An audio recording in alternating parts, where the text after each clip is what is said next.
Fordul könnyen? Az egész a hajaik, az persze nem orvosan, mert jó.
Köszönöm, köszönöm.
Most kellett Most kellett Hát, most hoztam.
Kickstarter textúri, porque no formato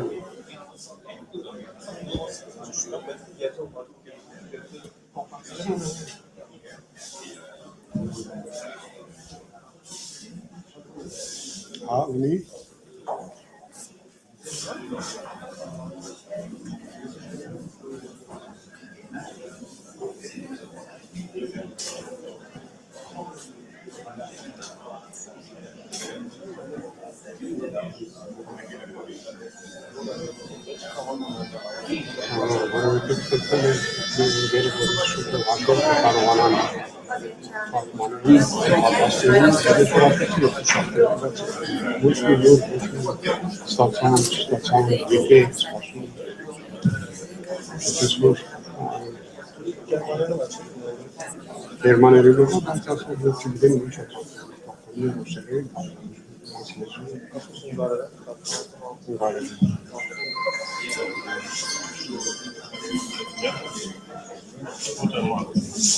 Guten Morgen.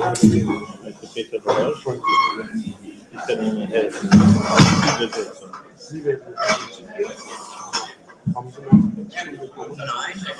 Das wäre gut.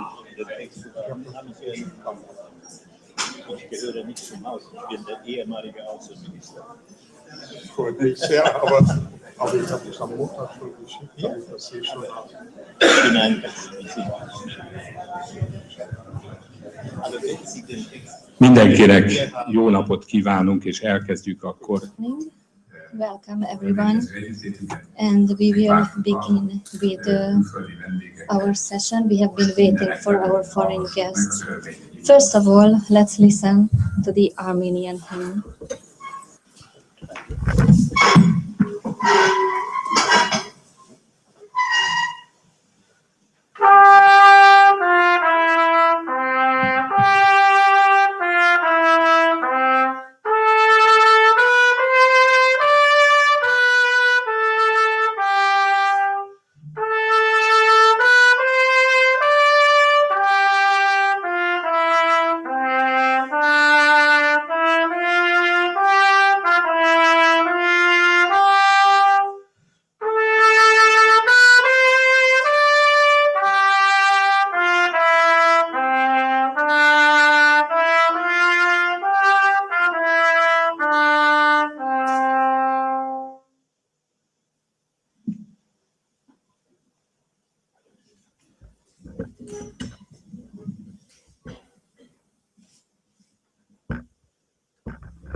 Tisztelettel köszöntök mindenkit. It's an honor to welcome everyone.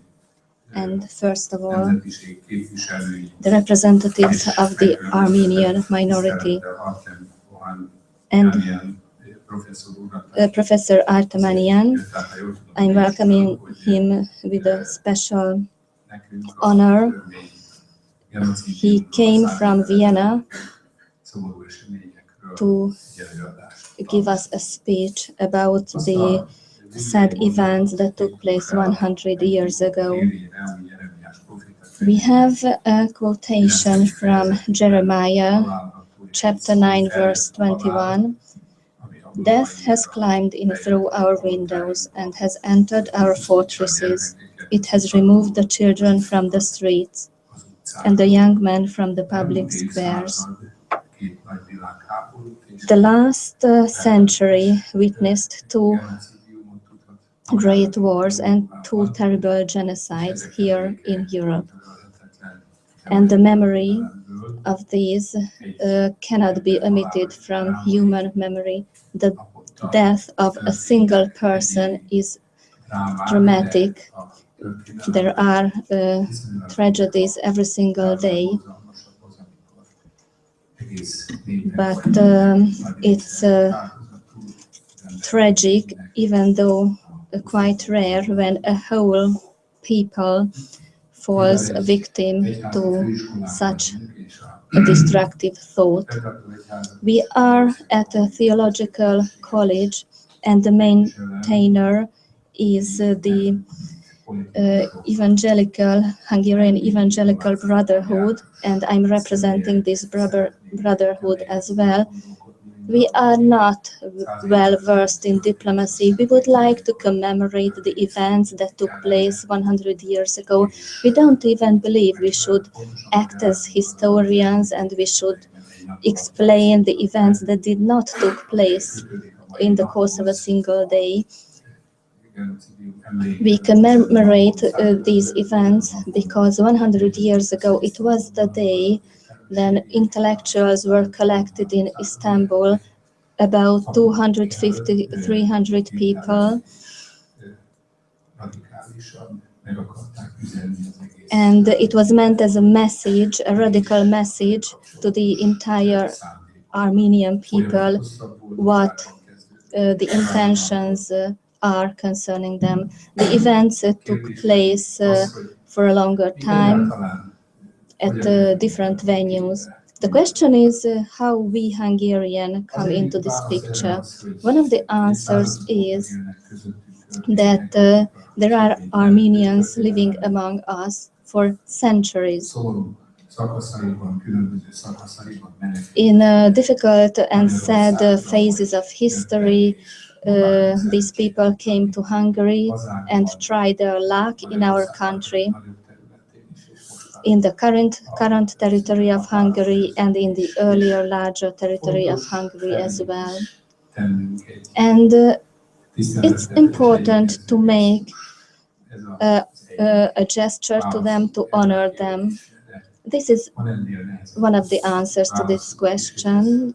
And we have a more difficult answer as well, which is that already at that time, in 1915, as part of the Austrian-Hungarian monarchy, we ourselves had to face the dilemma whether we can take a stance, take a position in such a difficult issue when we need the Turkish army.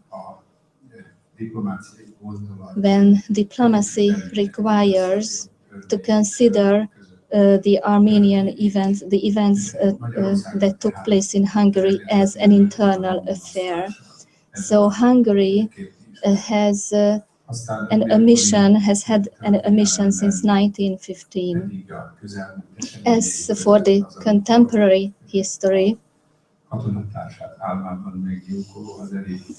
we can think of the military officer who murdered his Armenian colleague during his sleep, and Hungary let this Armenian officer to return to Armenia. We have invited the representatives of every embassy, and no one has accepted our invitation. So we understand the sensitivity of the situation. This is also why we need such discussions. As a pastor, as a theologian, it is our task theologists, it is our task to commemorate these events. We ask for the help of 2,000, 3,000, 4,000 year old texts, quotations from Jeremiah, to commemorate these events so that we can avoid their repetition. Or at least we should think about what human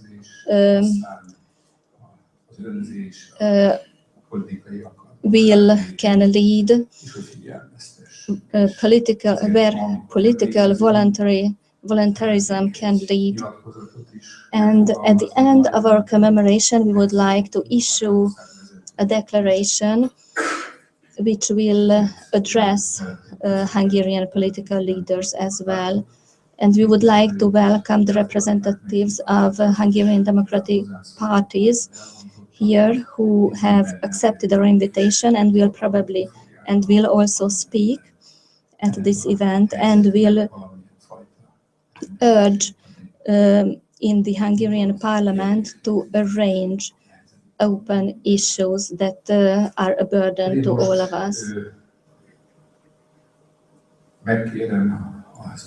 Now I would like to give the floor to the representative of the Armenian diaspora.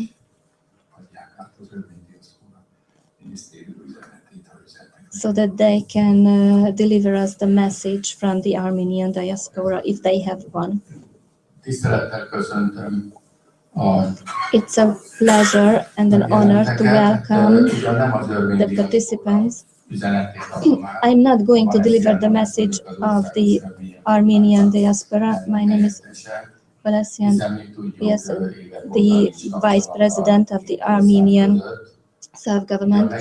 As far as we know well that there's been no contact between the two countries for years.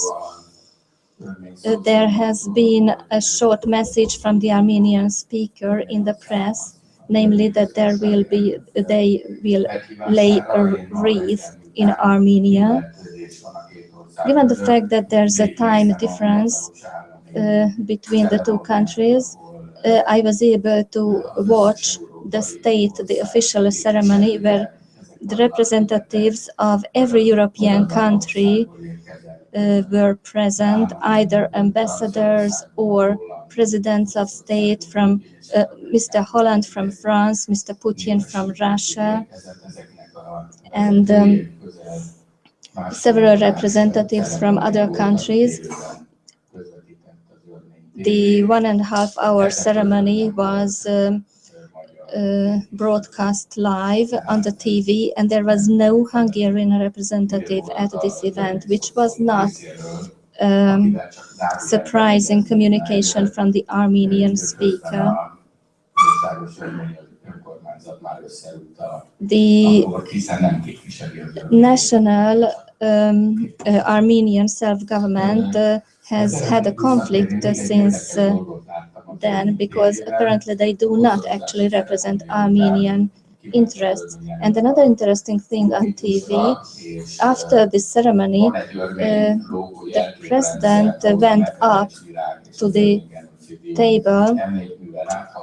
There's a symbol with the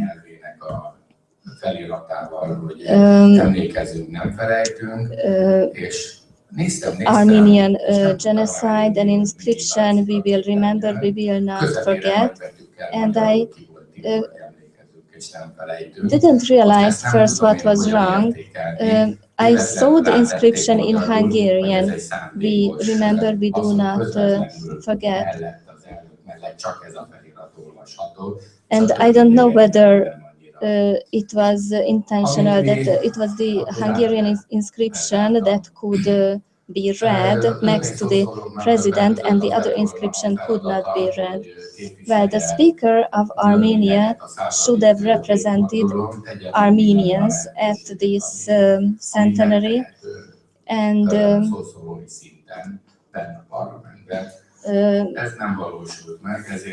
do his job as a speaker in the parliament. It did not happen, and that is why the Armenian self-government addressed an open letter to the Prime Minister. I'm going to read it. In 2015, the Armenian self-government, representing Armenians in Hungary, commemorates the centenary of the Armenian genocide.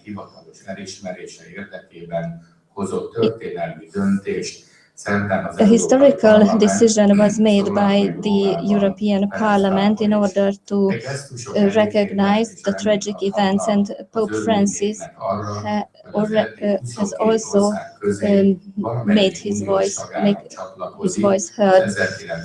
All the EU member states will hopefully join to the commemoration and recognition of this historical fact where 1.5 million people, children and women, were exterminated. We know that Hungary is not yet among nations that officially recognize the fact of Armenian genocide, even though a significant number of Armenians live in Hungary, and they are they were concerned by the first genocide in the history of Europe in the 20th century. Turkish archives have been closed so far. No research could be implemented, but in Hungarian, in German and French archives, researches can be made, and the memory of victims also tells about that. Being silent only increases the tragedy. The Armenian self-government respectfully asks Mr. Viktor Orbán, the Prime Minister of the Republic of Hungary, to recognize the Armenian genocide and not to take part in this shameful complicity, which consists in the cynical relativization and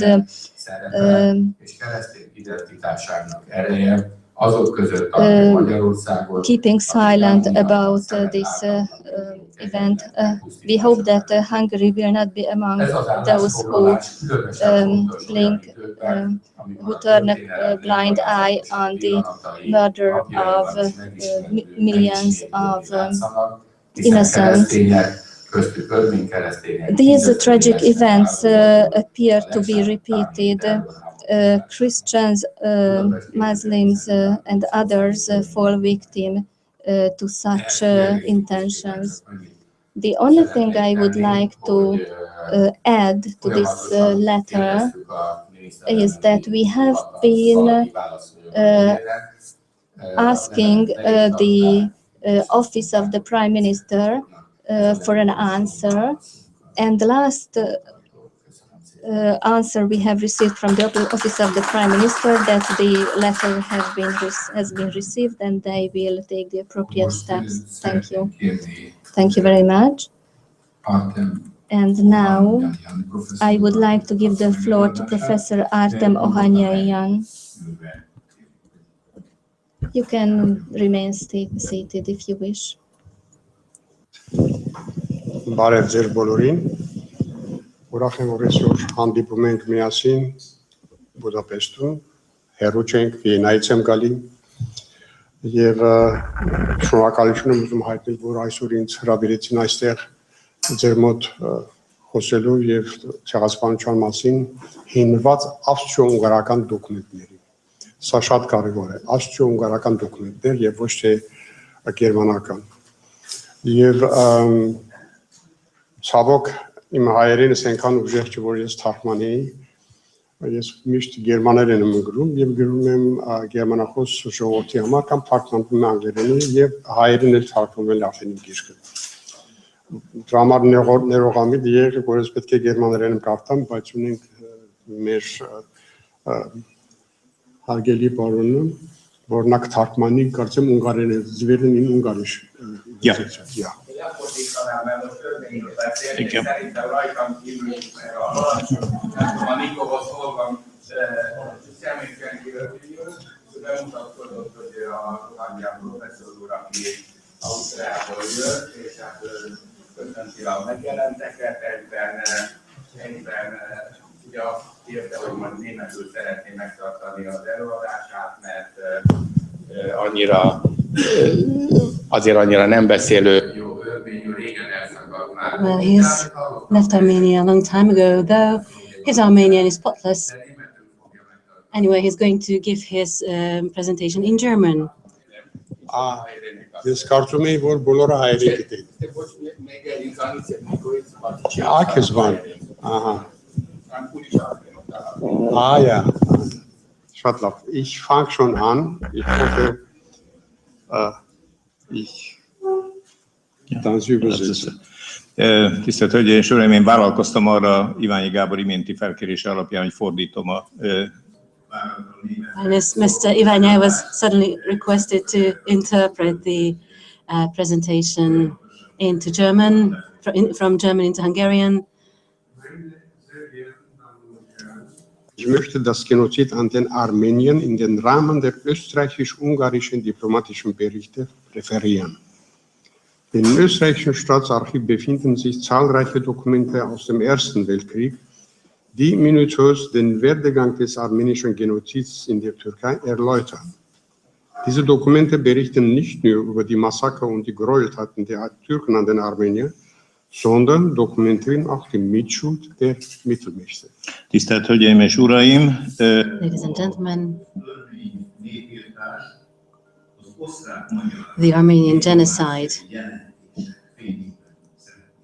I'd like to talk about the Armenian genocide in the light of the Austro-Hungarian military report, since there are a number of documents in the Austro-Hungarian archives from the period of the First World War, which give a precise track of the events of the Armenian genocide and give an explanation as well. These documents list not only the massacre done by the Turks against the Armenian people, but also the complicity of the so-called middle powers. Ein Aspekt. Die Berichterstatter waren die Diplomaten Österreich-Ungarns in der Türkei und sie waren die Verbündeten der Türkei im Ersten Weltkrieg. Sie sind verfasst von Botschafter Markgraf Pallavicini, dem Doyen des diplomatischen Korps in Konstantinopel, von der K&K-Konsul und vielen anderen, die gar Augenzeugen der Gräueltaten waren und beweisen den Völkermord an den Armeniern als eine vorgeplante und präzis durchgeführte Aktion der jungtürkischen Regierung. Egy szempont rendkívül fontos. There's one important thing to mention. The reporting people were Austro-Hungarian diplomats posted into Turkey, and as such, allies of Turkey in the First World War.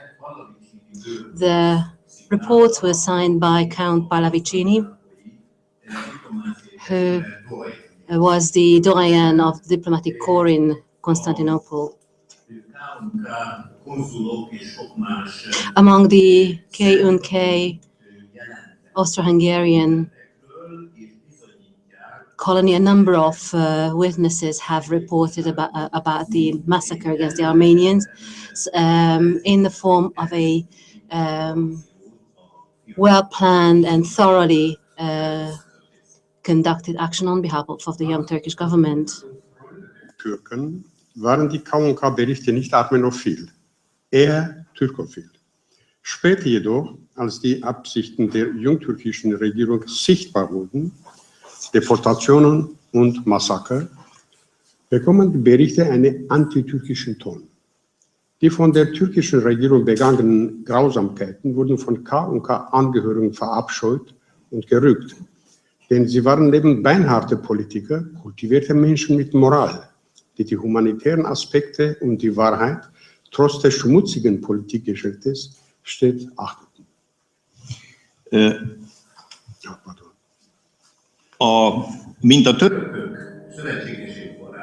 As the allies and friends of the Turks, K and K reports were not pro-Armenian, they were rather pro-Turkish. However, later on, when it became clear what the intents of the young Turkish government were, the deportation and the massacre, the reports took on an anti-Turkish tone as the abhorrent deeds committed by the Turks were condemned by the Austro-Hungarian residents. They were not only politicians, they were intellectuals, and they considered moral and humanitarian aspects and preferred justice despite dirty political moves. Ereignissen getreu der K&K-Dokumenten. Also ich betone K&K-Dokumenten. És most nézzük az eseményeket, a K&K Look at the events based on these documents. Der Weltkrieg begann, wurde die Türkei als Verbündete der Mittelmächte, Deutschland und Österreich-Ungarn, mit List in den Krieg gezogen. Darum berichtete Pallavicini am 10. Oktober 1914 nach Wien. Soll ich weitergehen? Ja. Zitat: Von deutscher Seite erfahre ich, dass heute Abend zwischen Enver Pascha, Talat Bey und Cemal Bey geheime Besprechungen stattfinden. Wie ich weiter erfahre, spielt dabei die Geldfrage eine große Rolle. Enver Pascha werde nämlich von der deutschen Regierung für den Fall des Losschlagens eine Anleihe von 100 Millionen Francs und außerdem noch Flüssigmachung einer bei einer hiesigen deutschen Bank erliegenden Summe von 300.000 türkische Pfund in Aussicht gestellt. As the First World War broke out, the Central Powers, Germany and Austria-Hungary, tried to involve Turkey in the war. Count Pallavicini in 1914 reported the following in Vienna. I found out from German sources that Cemal Bey and Enver Pasha are participating at a secret meeting. And as I found out, they're going to concentrate on financial questions. Enver Pasha will be given a loan of 100,000 francs from the German government through a local German bank. He will also be given 300,000 Turkish pounds as well. Komitees gegen den Eintritt der Türkei in den Krieg waren, beschlossen die Deutschen, die Initiative zu ergreifen, die türkische Regierung vor eine vollendete Tatsache zu stellen. Am 29. Oktober 1914 beschossen die zwei deutschen Kriegsschiffe Göben und Breslau, welche formell in türkischen Besitz übergangen waren, die russischen Häfen Theodosia und Novoskik am Schwarzen Meer. Once the Turkish Ministerial Council and the competent parliamentary committee was against Turkey during the war, the Germans decided to take an initiative step and present the Turkish government with a fait accompli. On the 29th of October 1914, two German vessels, Göbel and Breslau, which were formerly under Turkish ownership,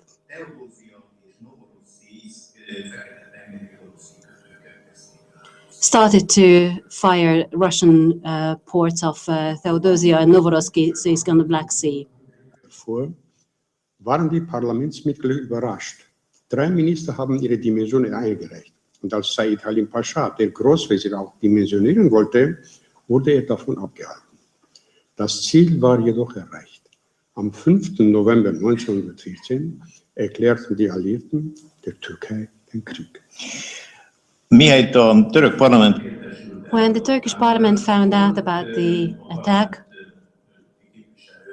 representatives were surprised. 3 ministers filed their resignation. Said Halim Pasha, the Grand Vizier, wanted to resign too, although he was talked out of it. But the target was attained.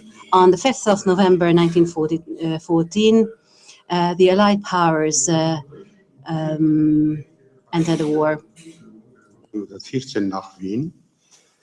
Es zeigt sich heute deutlich, dass Admiral Suchon nach einem schon vorher im Detail festgelegten Plan vorgegangen ist.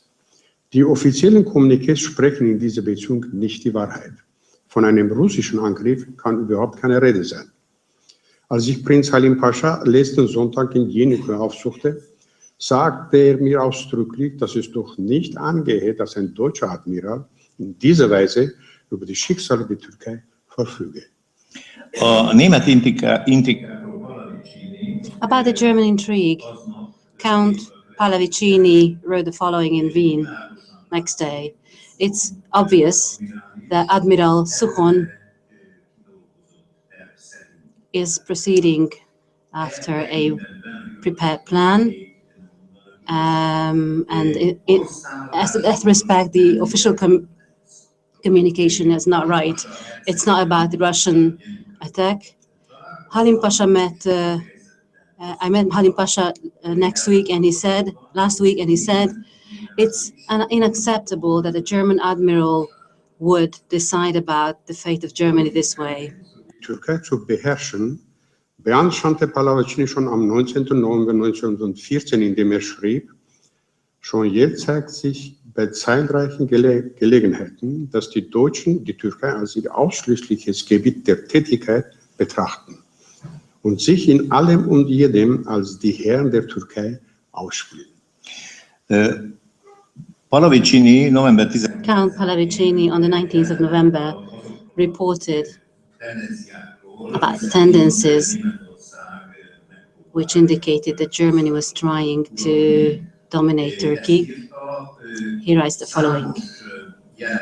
There are several signs indicating that Germany wants to declare Turkey as an area of exclusive activities, and they are acting as if they were dominating Turkey. Nicht nur über die Schicksale der Türkei verfügt, sondern auch über die Schicksale des armenischen Volkes in türkisch-Armenien. Die Armenier wurden durch den Eintritt der Türkei in den Krieg verunsichert. Die Angst der Vernichtung durch die Jungtürken schwebte seit dem Massaker von Adana 1909 in der Luft. Noch dazu waren sie von ihren schützenden Großmächten Russland, England und Frankreich durch den Krieg abgeschnitten worden.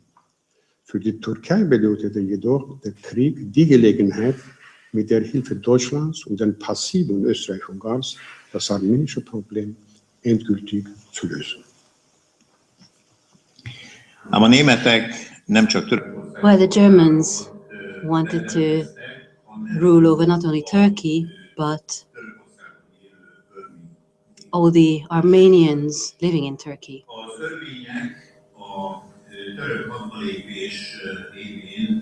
After Turkey joined the war, the situation of the Armenians became insecure. The annihilation plan by the Young Turks was imminent.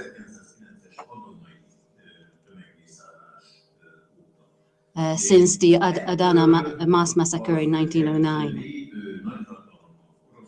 The great power, Russia, England, and France, who were protecting them, they could not prevent the massacre because the war separated them. But for Turkey, the war offered a possibility whereby they could finally solve the problems of the Armenians with the help of Germany and the passive Austro-Hungarian monarchy. 1915 schrieb der KK-Konsul Kwiatkowski aus Trapezunt, aus gewöhnlich verlässlicher deutscher Quelle erfahre ich, dass die erste Anregung zur Unschädlichmachung der Armenier allerdings nicht in der tatsächlich durchgeführten Weise von deutscher Seite erfolgt sei. There were two royal and imperial reports confirming the accusations that Germany was collaborating. Austro-Hungarian consul writes the following in 1915 February. Reliable German sources tell me that the first steps as to the neutralization of the Armenians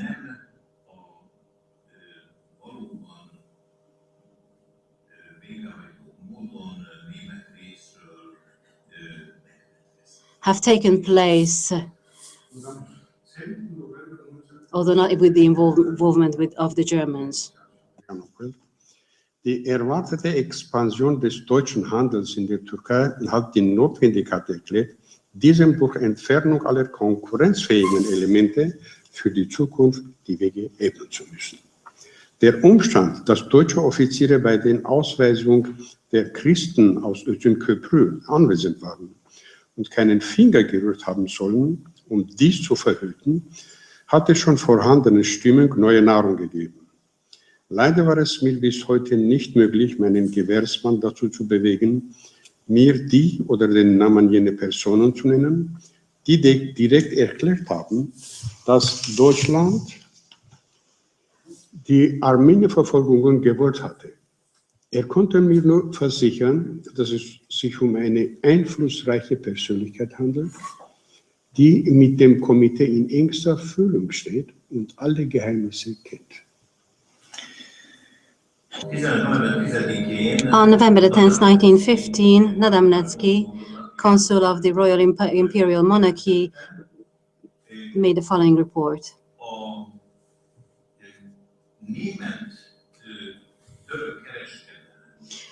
Commerce between Germany and Turkey has picked up, and it requires that all competitive elements should be removed from its path. The fact that German officers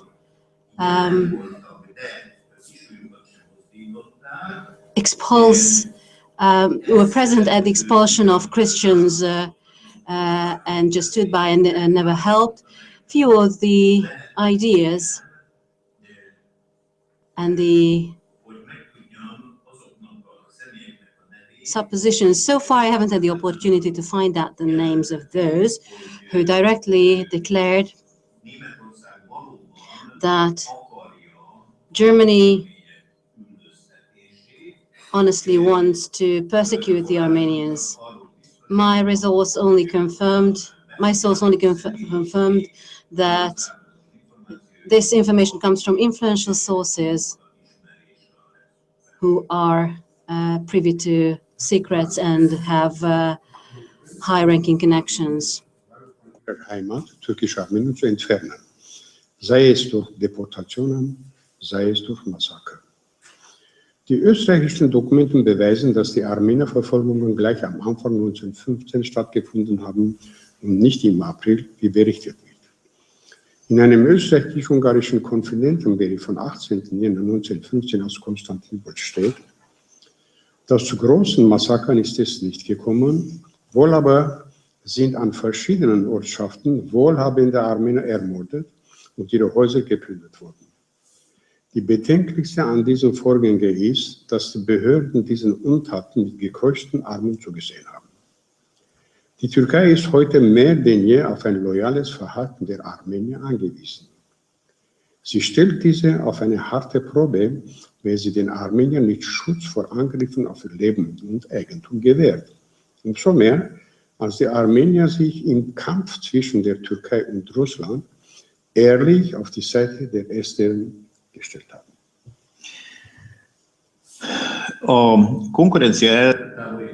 Removal of the competition meant the removal of the competitive Armenians who were removed from their homes in Turkey through deportation or mass massacre. The Austrian documents prove that persecution of the Armenians took place early 1915, not only in April. A confidential report indicates January the 18th of 1915, when it says a large-scale mass massacre did not take place, but at various places, influential Armenians were killed and their homes were plundered. The most interesting idea in these cases was that the authorities were standing by with arms akimbo, although Turkey more than ever should depend on Armenian loyalty, which is being tested when they do not protect the Armenians from an attack against their safety and property. Although in the battle, the Armenians originally stood by the Turks. Versuchten die türkischen Behörden, die armenischen Soldaten in der Armee zu dezimieren. Gleichzeitig begannen die Kurden in den Provinzen die Armenier zu massakrieren. Darüber stand in einem KK-Konfidentenbericht vom 26. Jänner 1915: Oft schickt man die armenischen Soldaten in die erste Linie der Front, damit sie getötet werden. Die Kurden haben wieder begonnen, armenische Dorfbewohner zu massakrieren, aber in punktuellen Einzelaktionen und nicht der Verdacht aufkommen zu lassen, dass ein Massaker an den Armeniern allgemein durchgeführt werde. The Turkish authorities, nevertheless, tried to decimate the Armenian soldiers, and the Kurds on the Turkish areas committed mass genocide, which became clear in a document of 1915, 26 January. Armenian soldiers are sent on the front line to be killed first. The Kurds, again, are murdering Armenians in the villages during individual actions in an isolated way, and this is how they're trying to escape the accusation of committing mass murder. Die Flotte die Dardanellen Angriff, Konstantinopel über dem Meerenge zu erobern, und dann der Angriff durch die Engländer wirklich gestoppt wurde, begann die türkische Regierung offiziell mit der Verfolgung des armenischen Volkes, mit der Begründung, dass die Armenier Aufruhr stifteten.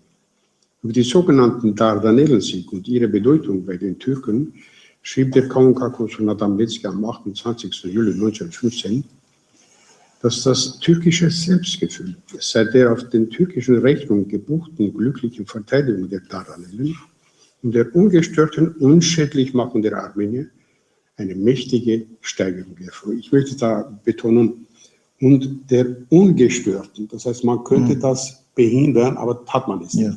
Es ist hier Deutschland und Österreich sind angemeint. Ungestört.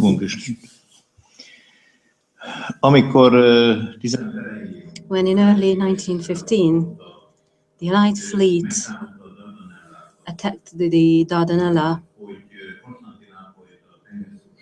to control Constantinople through the strait, and this attack was stopped by the English. That's when the Turkish government started persecuting the Armenian people officially under the pretext that they are putting down a revolt. The victory at the Dardanelles and its importance was described by Consul Nadamletski on June the 20th, 1915, expressing that for the protection of the Dardanelles is considered as their own activity by the Turks, their own victory, and the fact that they could annihilate the Turks without any disturbance, and the explanation was without any intervention from the Allied forces. 1915 auch Pallavicini, wobei er die armenische Banden als Unruhestifter anführte. Bereits seit mehreren Wochen werden aus der armenischen Zentren Klein Asnes, Vivan, Erzurum, Erzincan etc. Unruhen gemeldet. Bei welcher Gelegenheit es zu Ausschreitungen armenischer Banden gegen die türkische Bevölkerung und andererseits zu Gewalttaten der Kurden gegen die Armenier gekommen wäre. Az örmények üldöztetéséről The Armenian persecution was reported by Pallavicini, saying that Armenian hordes are inciting unrest for several weeks, and Asian Armenian centers unrest was reported. Various Armenian gangs are harassing the Turkish population. At the same time, the Kurds are conducting violent actions against the Armenians. Armenische Banden und Unruhestifter, so fielen die anfänglichen Kommentare, bis die wahren Begebenheiten über die Armenierverfolgungen und Massaker publik wurden. Denn die Deportationen und Gräueltaten waren nicht nur Straftaten gegen einige aufsässige Armenier, man nützte diese Straftaten jedoch aus, um das Volk zu vernichten. Zwischen 12. und 25. April ließ die Regierung in Konstantinopel 600 armenische Notabel, Intellektuelle und Führer verhaften. Viele von ihnen wurden exekutiert und der Rest verbannt, wobei sie unterwegs ermordet wurden. Die Nachrichten über die Deportationen und Gräueltaten reichten auch die ausländischen Konsulate, wurden aber von offiziellen türkischen Stellen als armenische Propaganda dargestellt und die Berichterstatter streng zensuriert. Az örmény bandák és The Armenian gangs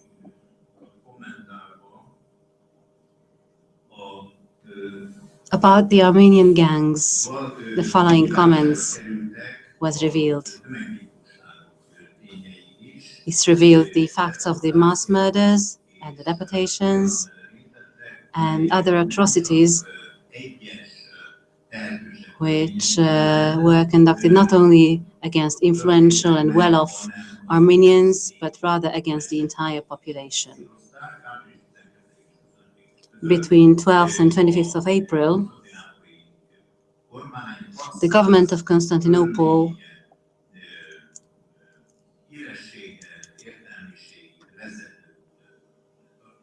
arrested 600 Armenian intellectuals, leaders, murdered many of them, and the rest of them were sent into exile, and several of them again were killed on the way. These news about the deportations and the murders were found their way to foreign consulates, but Turkish officials declared that this was Armenian propaganda, and the reports were strictly censored. Mächte, Österreich, Ungarn und Deutschland, die Türkei in ihrer Gewalt hatten, so hatte Pallavicini am 19. November 1914 nach ihm berichtet, ignorierten die Armenierverfolgungen, die deutschen Völker ausarteten. Die türkische Regierung sprach immerfort von schonungsvoll durchgeführten Erhebungen, jedoch um die Deportationen flüssiger zu gestalten, wurde am 7. Juli 1915 eine Gesetzesverordnung erlassen, in der die Armeekommandanten oder deren Vertreter ermächtigt wurden, dass sie, falls sie es für nötig hielten, die Bevölkerung von Städten oder Dörfern gänzlich verlegen dürften. Darüber stand in einem K&K Militärstabsbericht vom 8. Oktober 1915. Es hat den Anschein, als wäre dieses Gesetz überhaupt geschaffen worden, um die gänzliche Ausschottung der Armenier unter gesetzlichem Schutz durchführen zu können. Ganze Gebiete wurden dieser Art entvölkert. In vielen Ortschaften liegen massakrierte Armenier unbeerdigt. The two Christian powers, Germany and Austria-Hungary, which according to Pallavicini kept Turkey under their rule, ignored the Armenian persecution, which led to mass murder.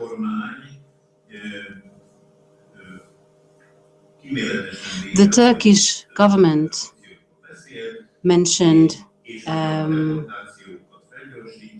actions conducted with care, and a new bill was passed whereby army commanders were authorized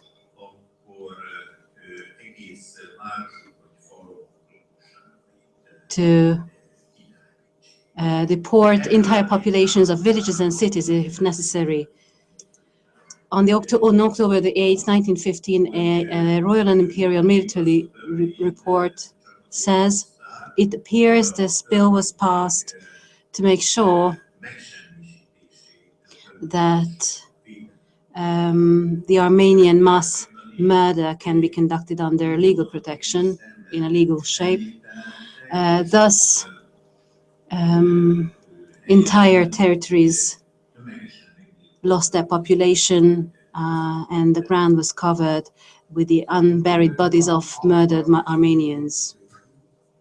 Die jungtürkischen Gräueltaten waren nicht mehr zu ignorieren. Am 24. Juni 1915 beanstandete Pahlavichny die Maßnahmen der türkischen Regierung, indem er schrieb: Es kann keinen Zweifel unterliegen, dass das Vorgehen der Regierung den Armeniern gegenüber ein falsches war. Letztere sind den Türken allerdings von jeher feindlich gesinnt. Sie waren aber auch nicht die Freunde der Russen. Durch die ungeschickte türkische Politik wurden aber die Armenier genötigt, zwischen zwei Übeln das Geringere zu wählen, direkt in die Arme der Russen getrieben. Ekkor már Pahlavichny is. At that point, Count Pahlavichny started to wonder whether the acts of the young Turkish government can be ignored or not. On June the 14th, 1915, he evaluated the acts of the Turkish government, writing this: "There is no more doubt that the act of the government against the Turks is fundamentally wrong. The Turks act in an unfriendly way, while the Turks are not the friends of the Armenians. The clumsy moves encourage the Turks to choose the lesser of two evils and join the Russian army." 6. Juni berichtete Pahlavichny: Von anderer Seite höre ich, dass die aus ihrer Heimat vertriebene armenische Bevölkerung nicht nur den größten Elend preisgegeben wird, sondern auch einer gänzlichen Ausrottung durch die auf sie lauernden kurdischen Banden entgegengeht. Um die kurdischen Banden zur Plünderung der Deportierten zu animieren, erließ die türkische Regierung eine Anordnung an die Banken, dass sie von den Armeniern weder Schmuck noch Geld annehmen dürften. Die Folge davon: Aus Brusa meldete der KK-Kanzleirat Trano, dass die Kurden sich von Brusa entfernt hätten, um die Deportierten unterwegs zu überfallen und zu plündern. Továbbá azt is jelentette, különböző. He also reported that he heard from various sources that the persecuted Armenian population is endangered by total annihilation, as they have to face Kurdish gangs. The Kurdish gangs were encouraged to plunder the deportees, and the Turkish government passed a bill whereby they prohibited the Turkish banks to accept cash or jewels from the Armenians. And as a consequence, a report was made from Brusa by a royal and imperial diplomat saying that the Kurds attack and plunder the deportees on their way. Am 8. Juli 1915 kommentierte Pahlavichny in einem Bericht die Armenierverfolgungen und ihre Auswirkungen auf die Türkei. Die türkischerseits gegen die Armenier begangenen Grausamkeiten lassen sich auf die Dauer nicht verhehlen und werden zum Schaden der türkischen Sache auch außer Landes bekannt. Man hat es hier eben augenscheinlich darauf abgesehen, das nun einmal verdächtig gewordene armenische Element ein für allemal unschädlich zu machen. 15. július 8-án The 8th, 1915, Count Pallavicini reports again about the consequences of the Armenian persecution on Turkey. On Turkish behalf, the acts against the Armenians may not be amended on the long term, and they will be to the detriment of the Turkish case. They will be known internationally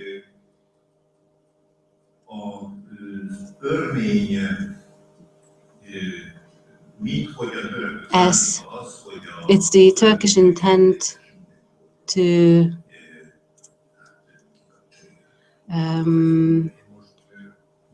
kill the Armenians once and for all. The host interrupts, saying that 30 minutes were given to the professor, and we have experts on the floor who have planned accordingly. My request is now that you have an ample material in front of you. We wonder if you could sum up the rest of it to make sure that there will be a few minutes left for questions and answers. And I wonder if the professor accepts that the entire material of his presentation to be uploaded to the website of the presentation and to be translated to Hungarian and make it accessible even in English. Would it be possible to receive the entire written material of this presentation? I'd like to see if you have nothing against. Noch einen Satz hier lesen und damit ist es fertig. One more sentence, if that's okay. That's finished. I'll complete my words. Ich möchte zum Schluss noch einmal die Bedeutung und die Aktualität der österreichisch-ungarischen Dokumente mittels eines Zitates aus einem K&K-Bericht betonen. Am 4. August 1918 berichtete der K&K-Vertreter in Kaukasus Freiherr von und zu Frankenstein nach Wien. In den gebirgigen Teil von Karabach befinden sich 250.000 Armenier und nur 20.000 Mohammedaner. Trotzdem betrachtet die Türkei dieses Territorium als aserbaidschanisches Gebiet. Und neuerdings wollen Türken von Aserbaidschan aus in eine rein armenische Provinz Karabach einrücken und entwaffnen. Wenn sie nicht durch uns daran gehindert werden, sind neue Kämpfe der wehrhaften Bergbewohner gegen die Mohammedaner unvermeidlich. Also das für mich ist interessant, weil es auch aktuell ist. Befejezésül egy aktuális. To conclude, an old report with a reverberance to the present. In August 1918, Freiherr von und zu Frankenstein reports to Vienna at 250,000 Armenian and 20,000 Muslim population lives in Mountain Karabakh, although the area is treated as part of Azerbaijan. Further, Turks want to conquer the Turkish territory in Azerbaijan, and if they are not held up, the fights with the Muslims cannot be avoided. Thank you very much. It may have been a bit too long, but 100 years is 100 years.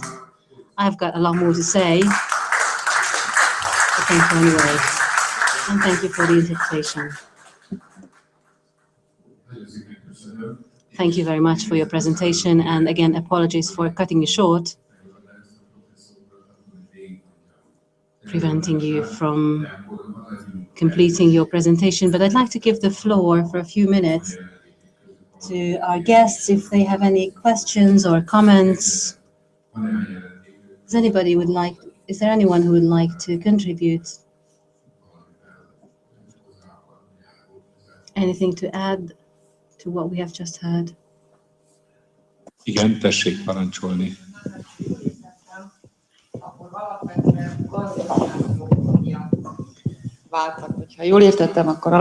I understood right. Armenians became unwished in Turkey primarily for economic reasons. Could you explain what it was that Armenians knew and the Turkish did not? Diesem Konflikt zwischen Türken und Armenien. Was war das, was die Armenier wussten, was sie besitzen, und die Türken nicht? Was war der Vorteil der Armenier? Ich habe das nicht richtig verstanden. In der Wirtschaft? Die Wirtschaft ist wesentlich wichtiger in diesem Konflikt hat die Wirtschaft eine wichtige Rolle gespielt. Also was wussten die Armenier? Es hat alles eine Rolle gespielt. Das war nicht nur Wirtschaft, sondern das waren auch Gebietsansprüche, was man die Armenier, ein türkisches Armenien ohne Armenier haben wollte. Nicht? Das heißt, unter religiösen Angelegenheiten, wirtschaftliche Angelegenheiten und vor allem, die haben Angst gehabt, dass die Armenier mit Russen kooperieren. Und das war gefährlich für Mittelmächte und auch für alle großen europäischen Großmächte. Nicht nur Deutschland, Österreich, sondern auch England, Frankreich. Also das war auch ein großes Grund, dass sie nicht wollten, dass Armenier dort sind und mit Russen kooperieren, damit das Russland nicht hineinkommt. Tehát nem csak gazdasági indítékok voltak, hanem területi. Not only economic reasons were present, but religious conflicts, a wish to occupy territories. But the first and foremost, Armenians were considered as an ally of the Russians. Professzor úr említette a vallási vonatkozást. Játszottak az ulébán? A very short question. Mértékig volt ez közrehatás Religiösen Probleme. Have the ulamas played any role in the conflict? Wer? Kik játszottak? Ulémák. Who did you mean, the ulamas? Unter politischen Aspekten werden Religionen immer missbraucht. Nicht wahr? Genau dasselbe hat man auch dort gemacht. Und zwar The situation is the same today. Religious reasons will be abused by politics. Nicht? Und dabei hat man auch ausgenutzt, so wie jetzt auch man ausnutzt, die Religion, um unter die religionische Flagge Leute zu vertreiben, zu deportieren oder umzubringen. Im Grunde genommen, das war über dann politische, geologische Angelegenheiten, nicht Religion. Tehát politikai, geopolitikai konfliktusok. Political and geopolitical conflicts were at the roots, but it's also a cultural and religious conflict. The last question or observation, if there's any. If there's not, thank you very much. The professor did not answer my question whether you will allow us to upload your presentation onto the homepage of the college. Yes, he nodded. And if you would be kind enough to stay, if you can, we would be honored. Thank you very much. Falls keine Fragen sind, können wir aufstehen. Vielen Dank, danke vielmals für die Aufmerksamkeit. Dankeschön. Danke. Sitzen wir noch. Gut.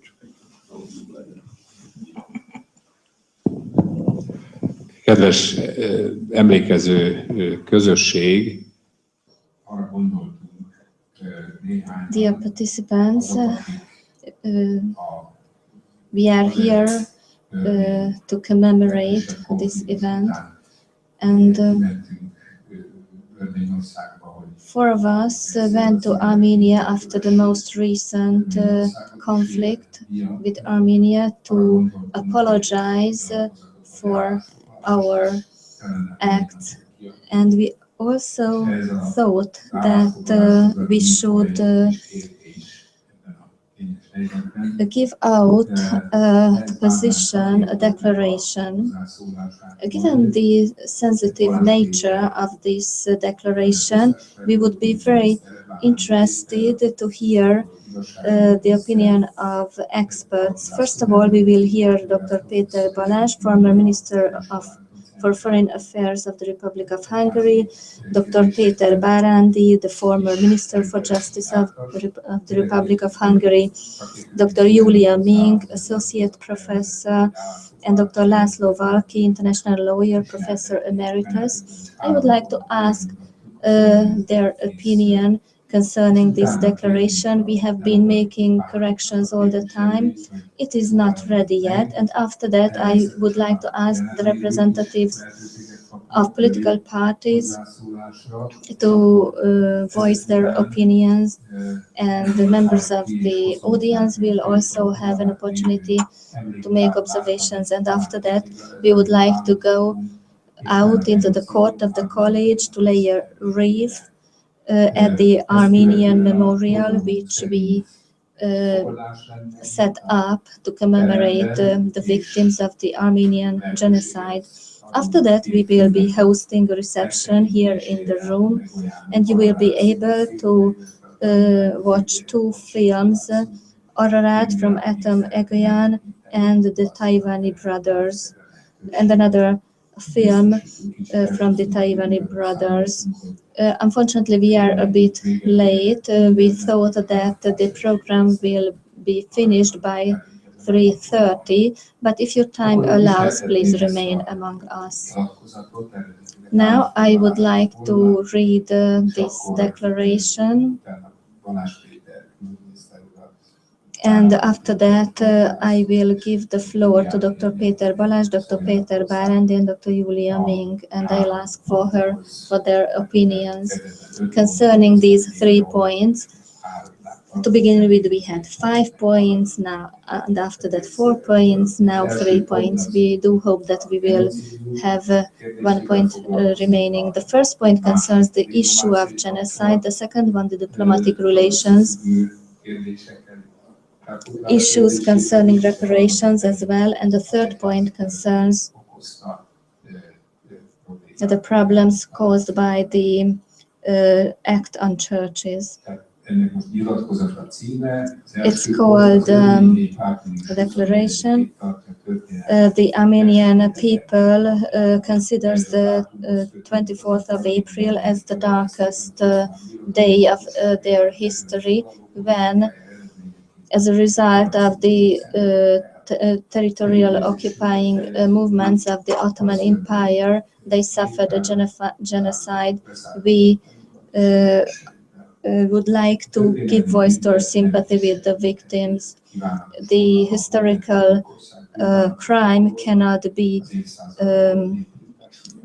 relativized. We would like the perpetrators to give voice to their acknowledgement. It would contribute to the strengthening of the fragile peace, and as a gesture of our respect for Armenians living among us, we would like Hungary to make this gesture of acknowledgement, and we are sorry that the Hungarian government has not joined the nations who have done so. Second point, it's unfortunate that diplomatic relations have ceased between Hungary and Armenia, and the political responsibility wouldn't be taken by the Hungarian government. We expect the Hungarian government to apologize to the Armenian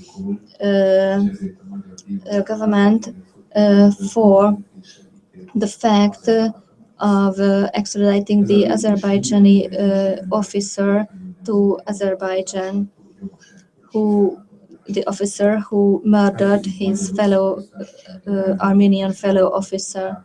We would like to ask the President of the Republic of Hungary and the representatives of the political parties to encourage that the Hungarian government take initiative to restore diplomatic relations with Armenia, and so that Hungary pay a symbolic reparation for this unacceptable extradition.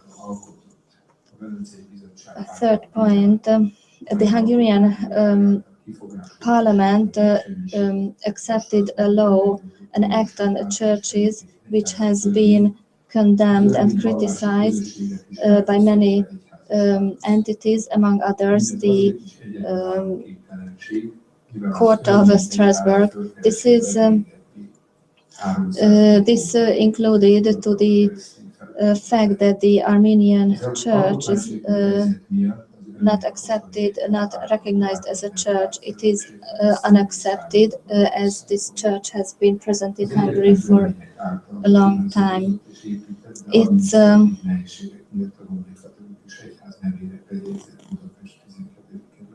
a church registered. They had a church registered in Hungary for administrative difficulties due to administrative difficulties under the name of the Catholic Church. Now the Hungarian government should talk to the representatives of the Armenian community to restore the situation and to pay reparations. This is the text of the position of the declaration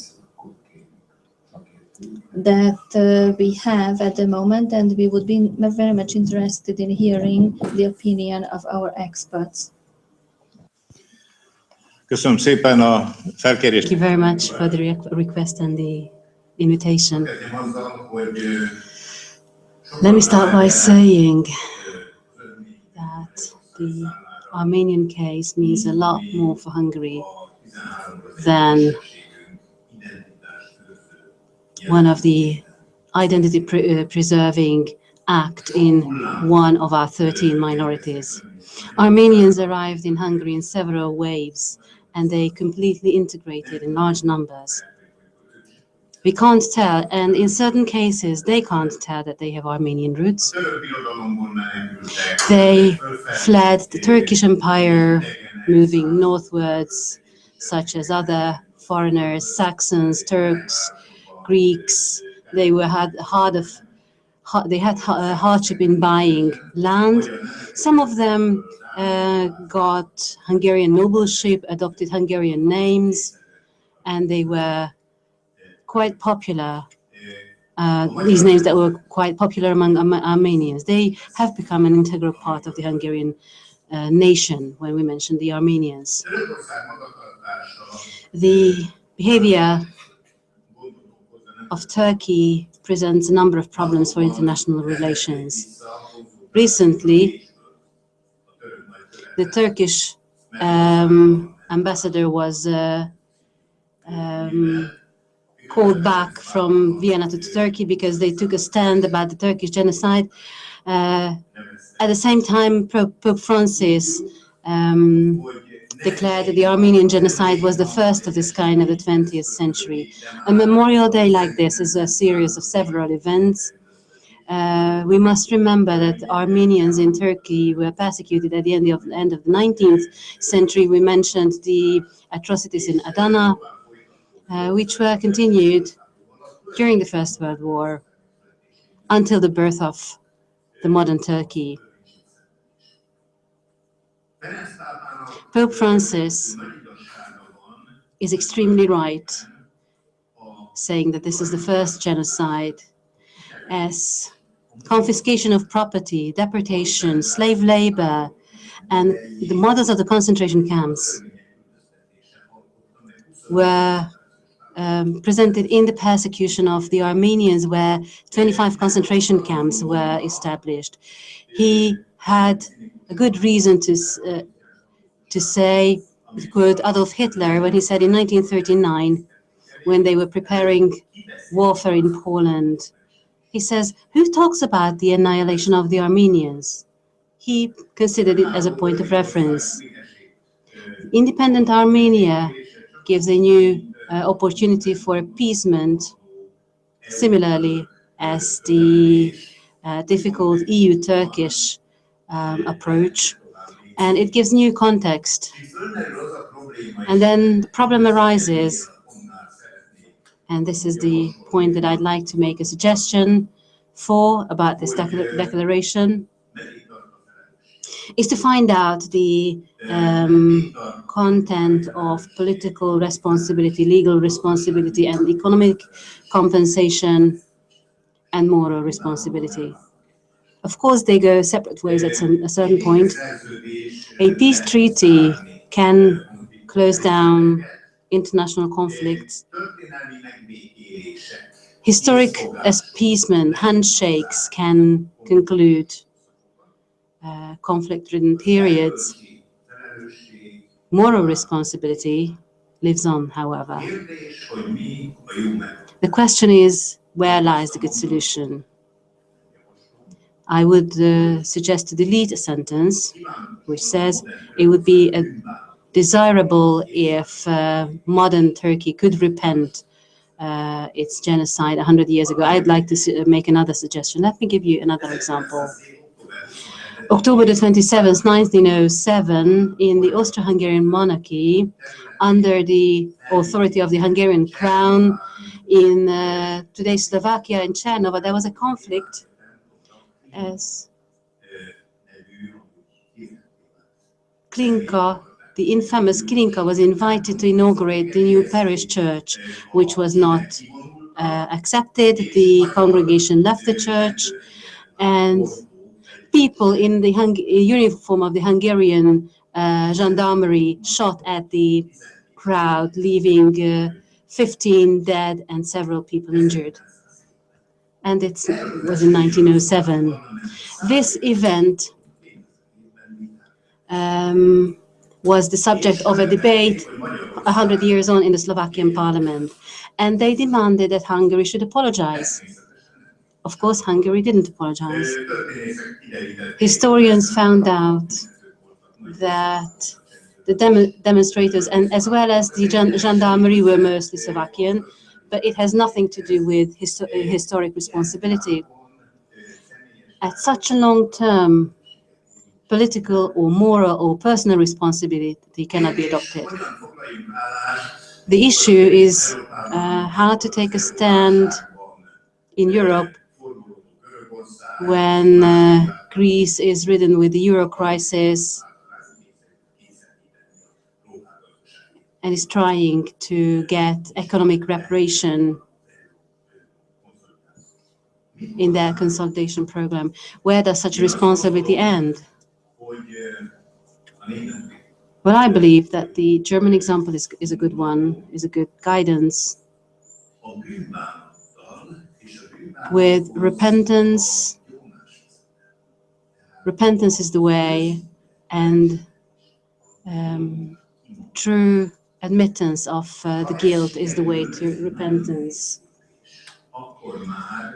which is a difficult step, but if you manage to confess your sins, that makes moral reparation easier.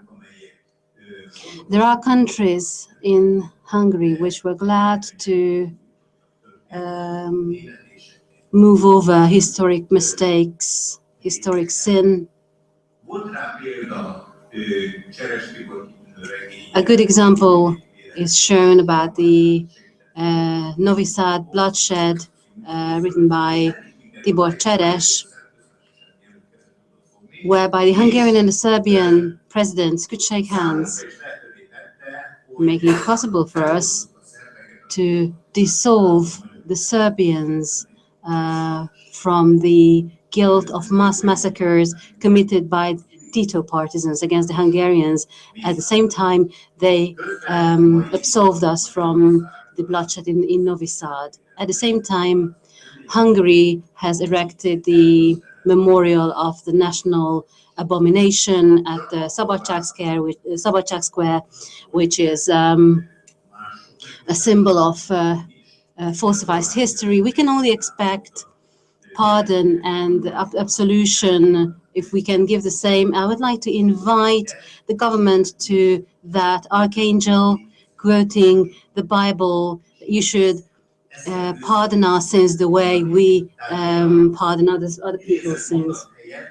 Instead of the sentence that I quoted, I suggested to replace with saying that it would be advisable for the modern Turkey to contribute to an honest exploration of historic truth that would make their situation easier and that would help the cause as well. This is what I would like to contribute, and thank you very much for inviting me.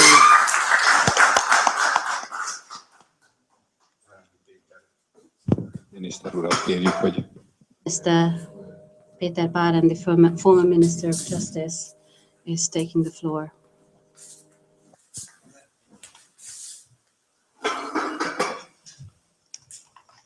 Hogy bocsánatot kell kérni, vagy... I must apologize, whether apology or building connections between the two countries. That's not a question, nor is it a question whether that Hungary did not choose this path. And we would like to contribute to this with Professor László Valki. The extradition which resulted in a scandal, but the idea itself was scandalous, of the Azeri officer who killed his Armenian fellow officer. We opened Pandora's box. The conflicts of Armenia, Karabakh, and Azerbaijan, demanding thousands of lives.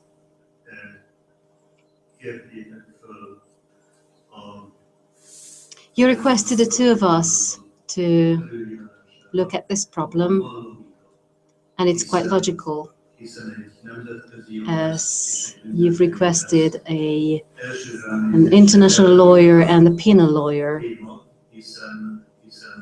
which are good contributors to this issue, as the extradition was governed by Act 20 of 1994, which was based on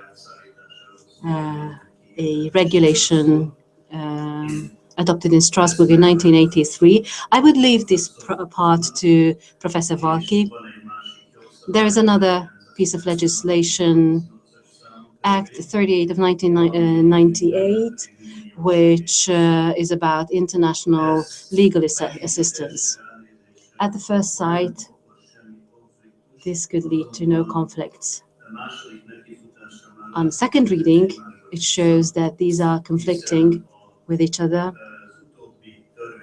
as the latter piece of legislation, Act 38 of 1998, Section 3, makes the entire act subsidiary to the previously mentioned international treaty and to all other international treaties. In comparison, what I can add deals not only with the legal arrangements, as the exact steps of the legal arrangement are prescribed by the international treaty, but still it's a good point to look at Act of 1996, since it describes the will of the legislator, even if the international treaty covers its stipulations. Section 1 of this act expresses the intent. It regulates penal cases under which international cooperation is conducted, not with one specific state. If we're completing an agreement with Azerbaijan, as we did so, we cannot ignore the undisturbed nature of penal cooperation with other countries, which we ignored. The requests cannot be fulfilled, says the law, if they violate Hungary's sovereign rights, safety, and public order. The fact itself violates Hungary's public order if crime does go unpunished, and this way it expressly contributed to the fact that an already indicted crime remains unpunished. This is somewhat worse than through some obstacle a crime cannot be established as a crime, as this was passed after a final decision. Does it violate public order? Public order is nothing else than an order of social relationships in line with the rule of law. Does such a decision comply with the requirements of the rule of law? When the criminal is taken care of, whereby his punishment will not be enforced. Is it in line with keeping the public order when public authorities work unhindered, whether the citizens' rights are enforced? Obviously not. If we highlight this only, one can expect, in terms of authorities, not to create such a situation. This Act 38 of 1996 has a stipulation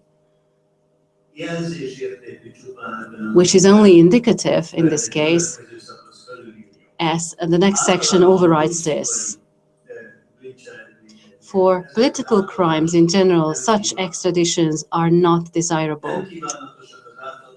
Extraditions are not desirable when the crime has been committed by a military person. Of course, it is overwritten by the passage on crime against life, but it may not be ignored that we're dealing with a political crime and it was committed by a military person. Again, this contradicts the possibility of such an extradition. And the law expressly stipulates that the chief prosecutor or the Minister of Justice has to make sure that passing on punishment may not create a situation which violates international treaties or the Hungarian constitution. In such a case, fulfillment can be turned down, guarantees must be requested, and when these are not given, fulfillment can be turned down.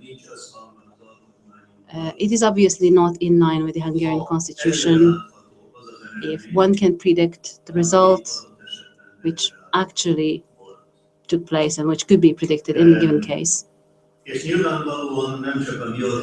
And obviously, it contradicts not only the Hungarian but the international Hungarian constitutions, but international rights, treaties of fundamental rights, the protection of life, making it compulsory for the countries, giving it the highest priority. Protection of life involves that whoever violates someone else's life should be punished. There is an actual stipulation on the enforcement of transfer of punishment, of detention. It overrides the international treaty, but it's in line with that. A foreign state is obliged to enforce the punishment given by the state deciding about this punishment.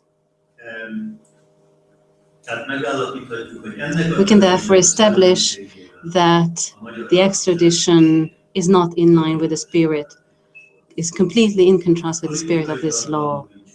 We're talking about a political crime committed by a military officer. In enforcement was predicted to be impossible, and every convict desires to be praised instead of punished, and this is what happened to this criminal. His crime remained unpunished, and the fundamental goal was achieved, though, by the Hungarian state, that social reintegration of the convict was fully completed. But I don't think that it was such a voluntary and discreet purpose. Thank you very much for listening. Köszönjük szépen, és kérjük. Thank you very much. And I would like to give the floor to Professor Valki. Professzor urat, hogy tud egy kicsit még maradni. I'm asking Professor Bálandi whether he can stay a bit longer because there might be questions, and he's nodding.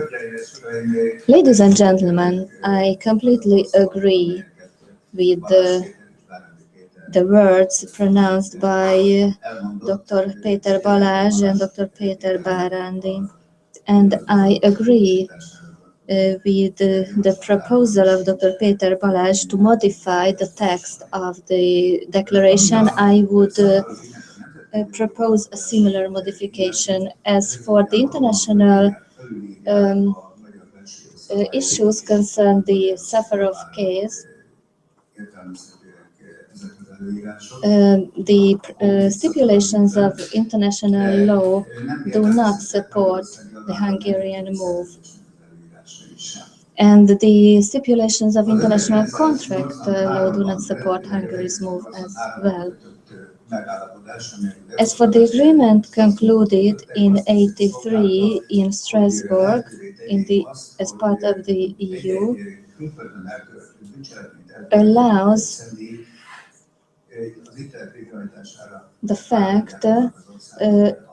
the extradition of a person who has committed a crime to his country. This should facilitate the improvement of the person in question, depending on the act committed. The crime we are talking about is the most cruel act a person can commit. What does the agreement say? The agreement stipulates that such an extradition, such a transfer of convicts can take place so that the person in question can then spend his time of imprisonment in his own country. The goal, the objective of this agreement is thus fulfilled. The problem is Article 13, which says that the country to which the person has been transferred to can pardon the person in question. And the thing is that the government of Baku, when they joined this agreement in 2001, had a reservation. Lawyers know what a reservation means, but let me explain to you in a few words. The reservation stipulated that Azerbaijan joined the agreement with the condition that if Azerbaijan transfers a criminal, a perpetrator, let's say a Hungarian perpetrator, to Hungary, Hungary, under current regulations, can only pardon the convicted person if the Azerbaijani authorities have previously agreed to this pardon, which means that This condition automatically multiplies international relations. The Azerbaijani declaration is valid for every country that is a party to this agreement, and there are a lot of them. Further to this, it also means that the Azerbaijani government should have officially asked for the approval of the Hungarian government to give pardon Sakharov in his country after this crime and after being transferred. What happened behind the scenes, of course, we do not know, we can only suspect.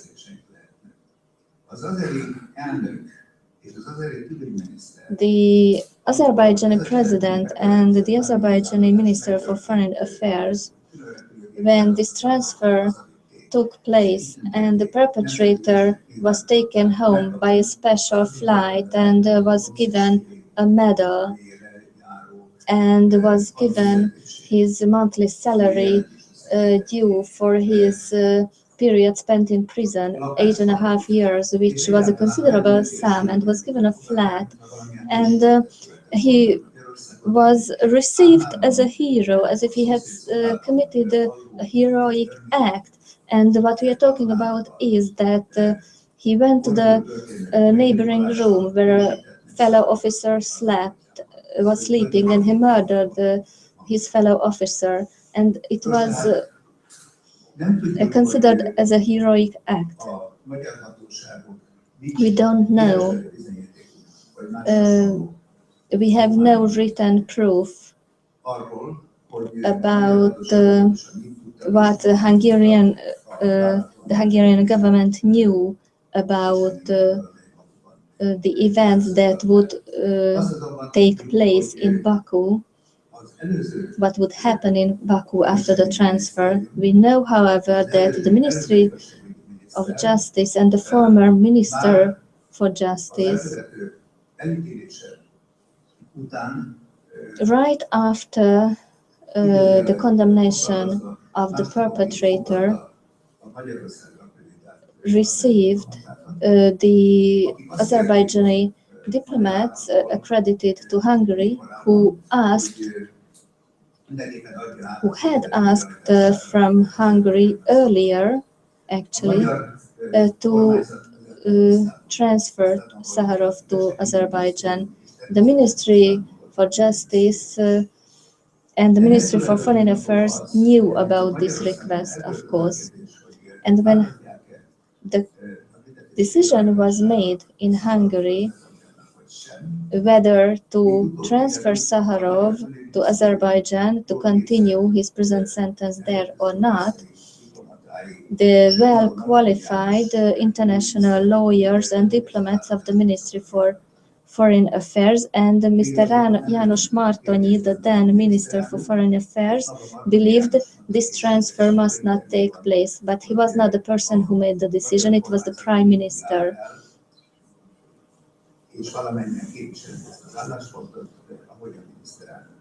And the Ministry for Foreign Affairs said that they will proceed according to the decision of the Prime Minister. And they started negotiations with the President of Azerbaijan, Aliyev, and with the Azerbaijani partners. We don't know what happened, but as Mr. Bárándy has mentioned, the Hungarian government should have suspected, should have known what would happen after the transfer, and it's quite obvious. That is why I agree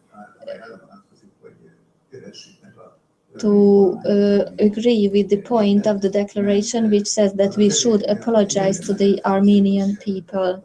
It is obvious that international law was breached.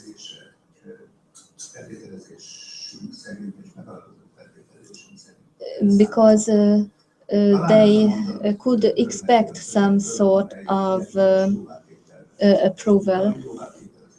maybe the term symbolic reparation should be omitted because it's a part of contracts, and for technical issues I do not suggest that we keep this term in the declaration. Thank you for your attention. Köszönjük szépen, és akkor Mink Júlia. Very much. Julia Mink, Professor Julia Mink is the next speaker.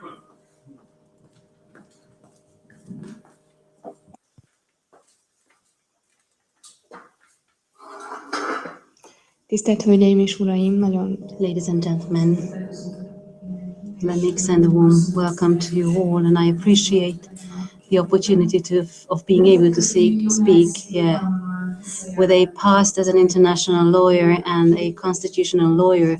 I'd like to contribute to two questions, not only to the church-related issue, but also to what Mr. Bárándy has explained. Through this extradition, Hungary has violated the right to life, its obligation to the protection of life under the Treaty of the Human Rights. A given state shall not only not violate the given right, meaning policemen cannot kill people on a whim. It also means that one must do its best that when such an abhorring crime has been committed, then it is punished accordingly. Sanctions form an inherent part of the protection of life, and I suggest that the text makes a reference to that. Another idea that was raised here, and which I must confirm in connection with the Act on the Church, all the ignorance of such rights and the ignorance and violation of Hungarian constitutional right around the Act on the Church is not in line with the basic requirements of the rule of law. So let me explain the Act on the Churches. This completely absurd situation of today in Hungary has nothing to do with Armenians in the first place. I think that if we consider that it's the mechanism of this Act on the Churches, the regulation infringes the rights of the Armenian population. This piece of legislation was confirmed by the Court of Constitution, and it violates the right to religious freedom. The right to religious freedom means not only the fact that everyone can pray to whoever they want to, it also means that the state adopts a neutral stance against all these religious groups, not prioritizing one religious group over another. And the possibility of the state of involving in the autonomy is manifested in these procedures in a way that the state does not adopt a neutral stance against religious groups. It does not adopt a neutral stance and lack of discrimination when deciding about the state of church, but in a discriminative way and under political consideration, the decisions are made. How is it done today in Hungary? The status of church is decided by the parliament with a 2/3 majority, which the court in Strasbourg finds unacceptable. Obviously, when politicians can decide about the status of certain churches, then the status of certain churches become a toy in the hands of the politicians, and this infringes on the neutrality of the state.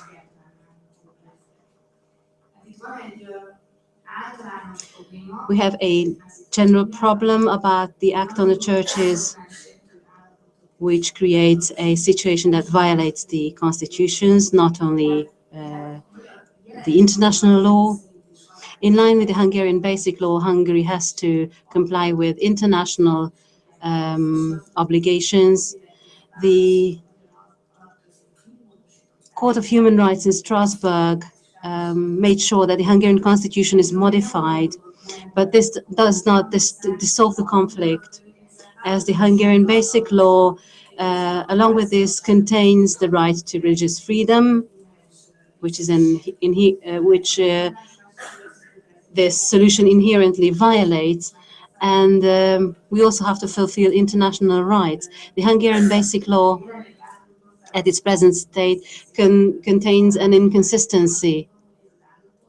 And this state violates the constitution at the present stage, even though it contains the possibility for the state to decide about the status of certain churches. The dissolution of this conflict can easily be done by the parliament weeding out the contradictory stipulations of the Basic Law, or another illusory idea, the Court of Constitution starts the same exercise.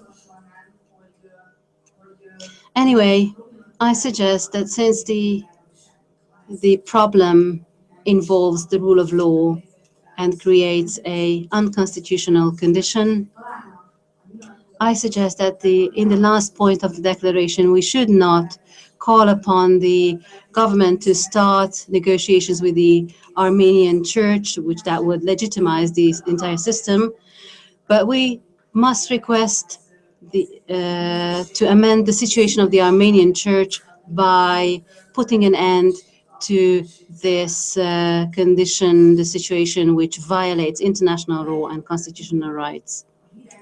If one can believe in the news, this work is in progress and a recommendation is under development.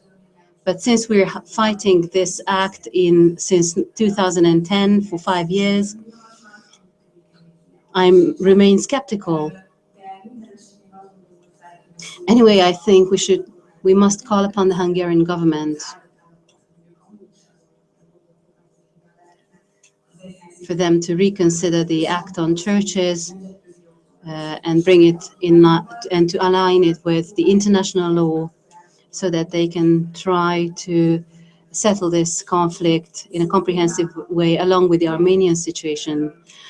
As it is obvious that in such conditions, when the state of churches can be subject to political games, it shows clearly that all congregations that were left out of this group were left out for political reason or for some other vague religious reasons that I cannot fathom. And I'm sure that the decision has a serious ideological base and is perfectly in line with the set of measures that were the inauguration of the memorial was part of. Thank you very much for the experts for their contributions. And now the representatives of the democratic parties are requested to contribute. May I ask Ildikó Lendvai, representative of the Socialist Party, to come to the lectern.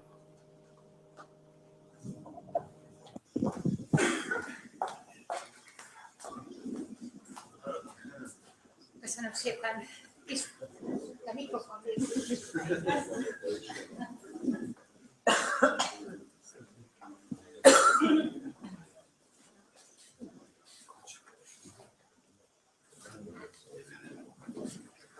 Nagyon köszönöm, tisztelettel üdvözlöm. Thank you very much. It's an honor to welcome the organizers and the participants of the conference. While listening to these excellent presentations,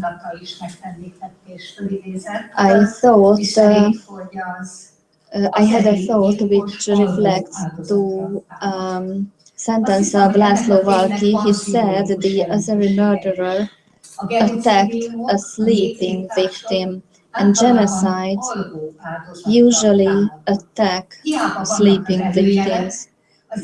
Even though there are previous signs,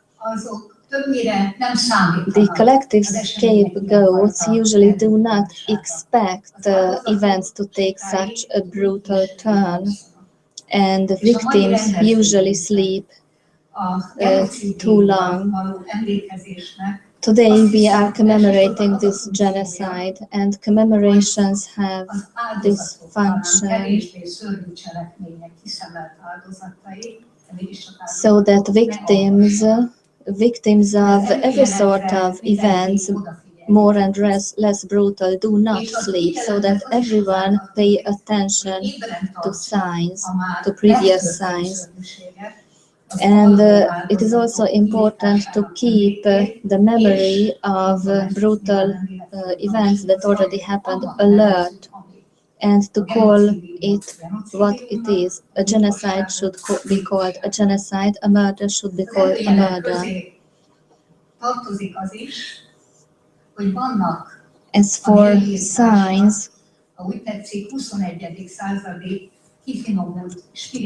you have more sophisticated spiritual forms of genocide in the 20th century. A genocide, obviously, is always a single and event that cannot be repeated, but still we say that it is repeated with always different victims. This is not relativization, but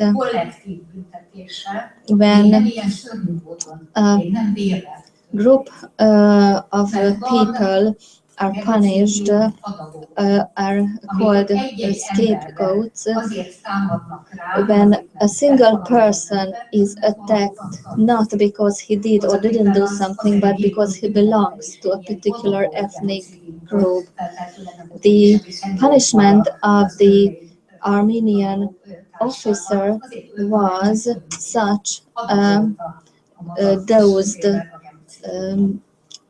genocide, and his fellow officer, the Azerbaijani officer, killed him because he was Armenian. And we also must mention the cultural and social genocide, the effort for such genocide, when a part of a society is stigmatized, even though the goal is not their annihilation, but their exclusion. This is a sort of a Salon genocide of the 21st century, and when we are here, we are commemorating this as well. I'm a representative of the Hungarian Socialist Party, and I'm obviously a socialist. I was asked last time at a women's conference whether I'm a socialist or a woman, and it was difficult for me to answer this question. And now I'm a citizen as well who believes that solidarity is an obligation of a citizen, but I'm also a socialist. And if you allow a personal note, my neighbors are an Armenian wife and husband whose grandmother came from Armenia, and they settled in Szamosújvár and then came to Hungary. My neighbors knew that I came to Hungary, and he knew it will not change anything about the fate of their parents, but they were happy that I would be coming here. And another thing, when there was an earthquake, Armenian children were brought here, and we had Franchik, a 10-year-old little Armenian boy who had the same age as my son. And I still remember a sentence he said, He was a citizen of the Soviet Union at that time, but he was an Armenian nationalist, and he had a very bad memories from the earthquake, which is obvious because they spent 3 days in a cellar. We didn't want to question him about this, but when we talked about it, he said something terrible. He said the earthquake took place because we are Armenians, and that's the most terrible consequence of genocide, when a people believes that they are guilty, they are the guilty ones. And institutions such as this maybe also have this function to eradicate this feeling of guilt. Thank you. Köszönjük szépen. Thank you very much. Before I'm giving the floor to the next speaker, let me give voice to the request of Professor Artem Ohanian. He would like to take a common picture, and I would like to ask you to gather for a common picture either here at the end of the conference or at the memorial later on. And now I would like to give the floor to Lajos Bokros. Ladies and gentlemen, dear commemorating audience, given the fact that we are quite late, I am not going to give all my planned presentations. Let me just say that I go to Transylvania for decades. I'm a teacher at Cluj, and one of my favorite places is Gyergyószent Miklós, where we have a very old church. The court is there's a wall around the court, and in the cemetery there are a lot of Armenian stones that can be seen, and it would be interesting to read these stones even for those who cannot speak Armenian, because you can read messages from the time of the genocide that you can from which you can still draw lessons. For example, I saw a message: we are one with the earth, we are one with the sun, with the space, with life. It also meant for the Armenian Transylvanian community then that they lived together, breathed together with the Hungarian, the Romanian, the Jewish and the Gypsy minorities who were the children of the earth at that time. I think this message is still valid for the 21st century, and we should thank those who came to commemorate this sad event. And as the president, mi nem szeretnénk keresztény külpolitikát. Hungarian party, let me tell you that we wouldn't like a Christian external policy. The minister for foreign economy said that we would like to have a Christian foreign policy, and now we can see what a Christian foreign policy could mean. If it wouldn't be so terrible, we shouldn't even mention this. But this is not what I would like to emphasize. But I want to say that we don't need any Christian or Muslim or any other foreign policy, but instead of an uncalculable and inhonorable, we would like a calculable, just foreign policy controlled by values. Thank you. Koalíció képviseletében. Kakuk representing the Democratic Coalition. Jó napot kívánok! Az ember a karrierjének When you spend almost all of your career as a journalist and as a employee of international institutes in the vicinity of genocide or genocide-related sites, then interesting things happen to you. You lie on the pavement in Kosovo next to your friend behind a concrete flower pot to ducking from under the shells. And from this situation, friendship supersedes and sublimes into something else. This is how I gained an Armenian brother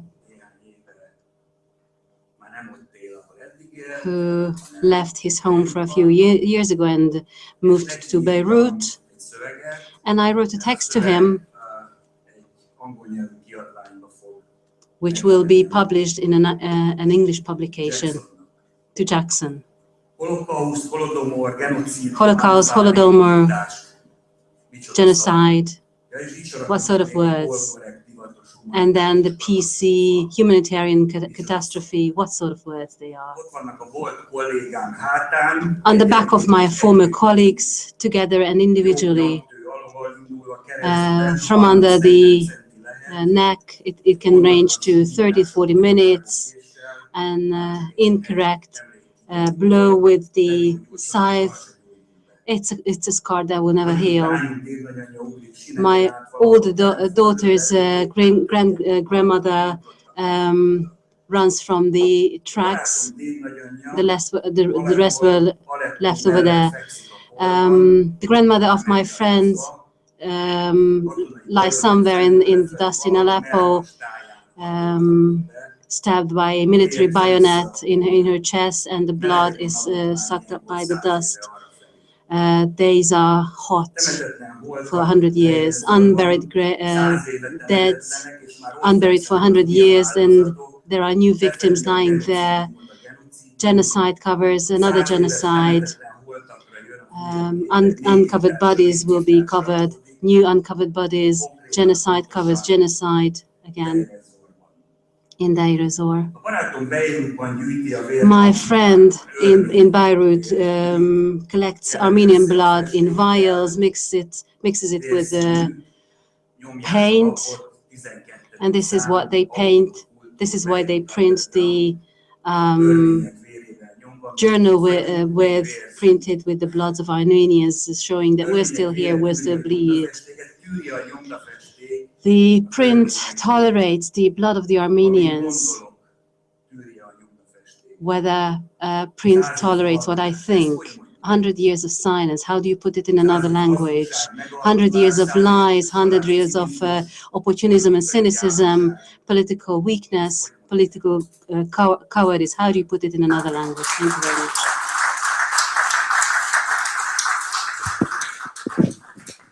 Akkor névsor szerint. Again, in alphabetical order of András Schiffer. Tiszteltek, köszöntök mindenkit, és A warm welcome to everybody present, and thank you for the invitation as well as for the opportunity to speak here. As I was reading the news for the past few weeks, there are no other memorial events today in Budapest to commemorate the genocide, which was the predecessor of what was committed by the Nazis in the Second World War.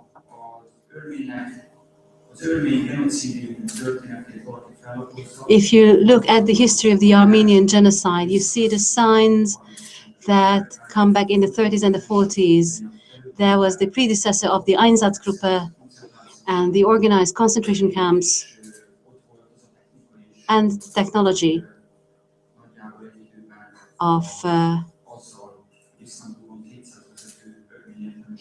killing 200 leaders in Istanbul at the same time, issuing the verdict to send Christian Armenians to slave labor. I found it important to tell you because we're not dealing only with the Armenians here. Today, the political group of LMP filed a bill to the Hungarian parliament, making sure that Hungary, similarly to other countries, should recognize the mass genocide simply in our own protection. And there are no foreign political interests which would push a country to lie.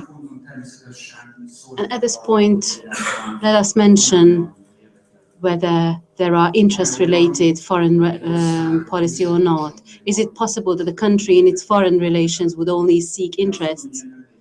I don't think it exists, and if it does, whatever exists in Hungary has nothing to do with foreign policy. Foreign policy cannot be conducted on a business base, and once a country shapes its foreign relations, not making it clear for the partners what sort of values are cherished and what is still important for the countries in the pursuit of happiness of these people, this country will not have allies, will not have partners, and consequently, this will blame the country in question. There is no interest-based foreign policy, and once a state wants to get rid of clear values, they lose the chance of finding allies. It's important to emphasize in Hungary because in the past 4 or 5 years, Hungarian foreign policy tried to fight for causes in the right way for the interests of Hungarians outside the borders. Hungary will not have allies when they want to have the autonomy of the Transylvanian or Transcarpathian Hungarians recognized, when everybody knows that the government of this country will not represent any kind of value in the international scene. It was yesterday when the Committee of Foreign Policy declared, and I cannot quote it verbatim, he said, we have extradited Safarov, but after this we made a lot of gestures towards the Armenians. He is completely wrong. The sentence itself is beyond criticism. He is totally wrong. We're not talking about the Armenians. And when we talk about the Holocaust, we do not only talk about our Jews and the Roma. Let me recall what László Solyom, president of the Hungarian Republic, said in 2009. He said, with the genocides of the 20th century, you have to use to maintain a moral stance where genocides cannot be repeated. As much movements were repeated in the 1940s, and if we allow the relativization of any genocide, we Hungarians and anyone who lives here in the Carpathian Basin or on this earth will be left behind any protection. It is our conviction to say what others, for political reasons, want to keep in silence and maintain the memory of these genocides, which is not only a gesture toward the Armenians, which might be important, it's a gesture for ourselves and in the protection of humanity to make sure that to maintain the memories of genocides and to call a spade about the 20th century genocides. And another thought as a conclusion, surely it is not a coincidence that the undignified debate about the act on the churches reached the Armenian community. In 2011, when the first version was adopted, my political party does not take part in the votes about the status of churches, as the recognition of the status of churches cannot be a political decision. And what happens to the Armenian population demonstrates the consequences of a political decision. The recognition of a state of a church It is Hungary's interest to put an end to such a situation. And again, thank you very much for the opportunity to speak at this event of the 100th anniversary memorial event of the Armenian genocide. Thank you very much.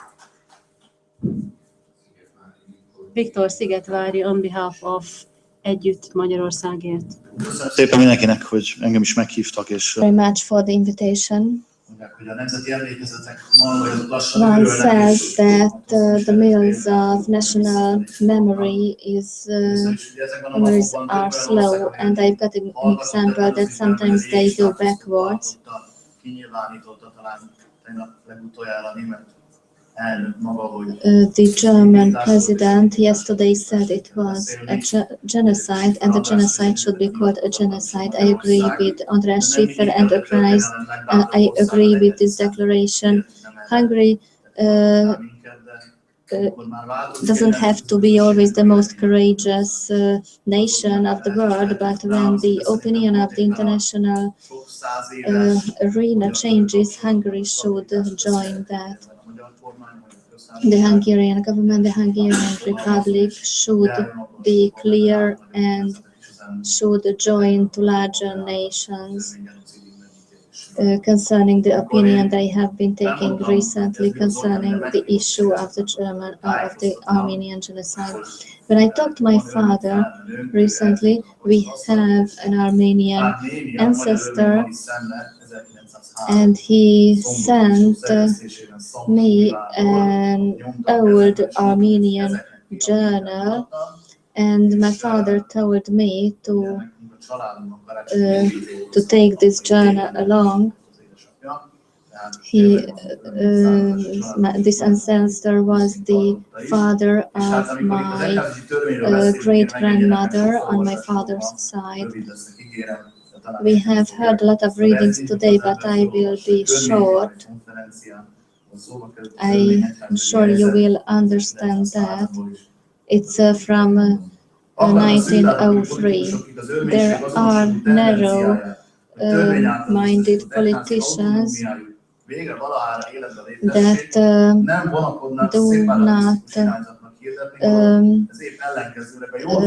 that are not ashamed to call a separatist will the wish of the Armenian Church to be an independent one. We can conclude that the Armenian people will have real independence if their Armenian characteristic can be given voice to.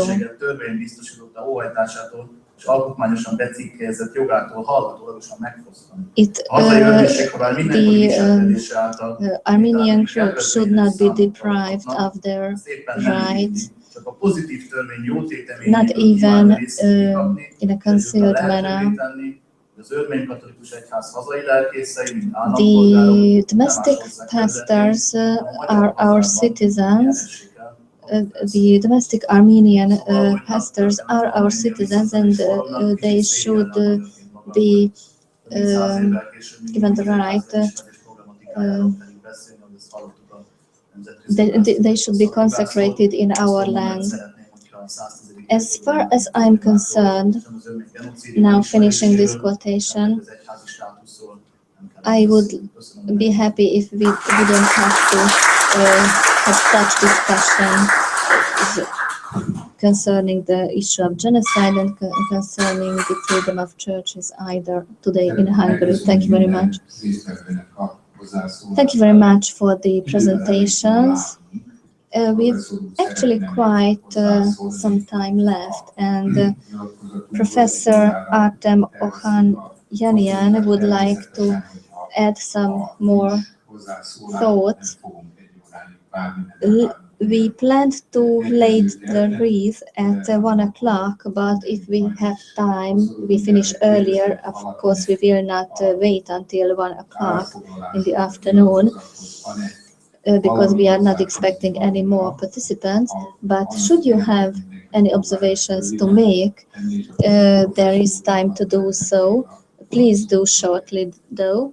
And after that, I'll give the opportunity to Professor Artem Ohanyan to add a few thoughts to his presentation that was unfortunately cut short.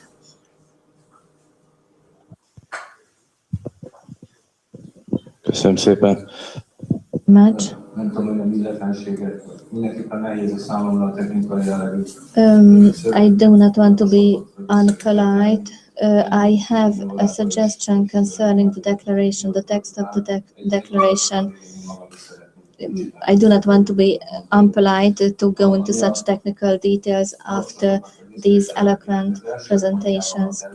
Concerning point 1 of the planned declaration, I believed that post facto we could refer to the declarations of Pope Francis and the European Parliament. This isn't it doesn't have any effect on Hungarian internal politics. It is not an intervention into Hungarian internal politics. And the other thing is, I have the impression when we say that the Hungarian government was not able to acknowledge or recognize, I think we should use the word was not willing to instead of was not able to. Because there was actually no obstacle for the government to make this recognition. And another observation concerning point 2 of the declaration, concerning the theological issues.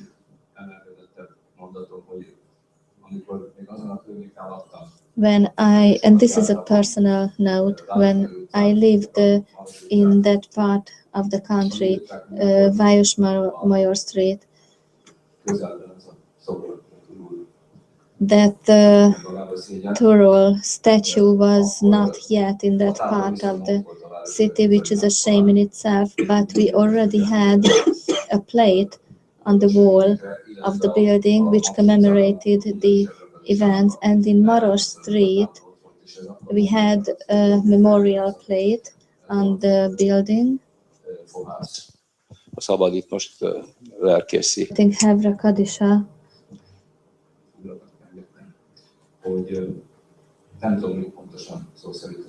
I don't know whether I can cite this precisely. It says, God heal the sick soul of humanity.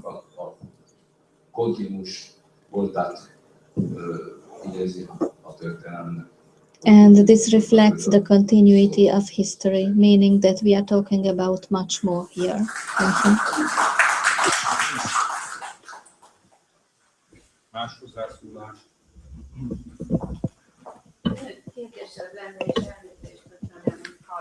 És máskor elhangzott, de a very much. At the end of the declaration of the reading, we did not hear who will sign the text.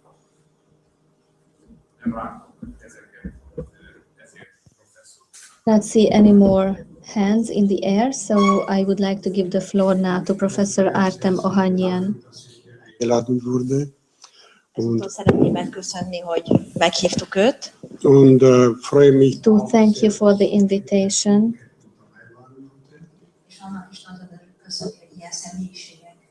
And I'm glad that such personalities have been present here today.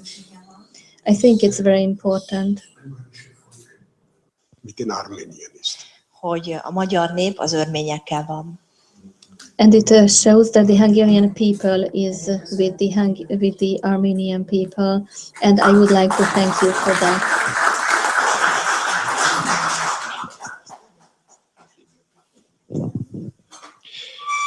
Akkor én is mindenkinek mindent köszönök még egyszer. Thank you again for everything, and a few more pieces of information. Some of you might have asked why we invited only democratic parties to this commemoration today? And the answer is very simple. The reason is we did not invite the representatives of other parties because they collaborated, they cooperated with the Hungarian government in this extradition issue and have made no effort to arrange to make any remedies. And we thought they do not have a place at such a commemoration. They should draw the consequences. I don't really know actually what these consequences are. Maybe they should abdicate, they should resign. And as for this declaration, we are trying to finalize with the help of your opinions. It was just a draft, and now having heard the experts, the representatives of the parties and other observations, this will be a help for us to modify, to amend the text accordingly. András Schiffer was not here when we read this declaration, and I'm glad that without knowing what our declaration contains, you have already taken the necessary steps, because we asked democratic parties to make the initiative to recognize the events as a genocide.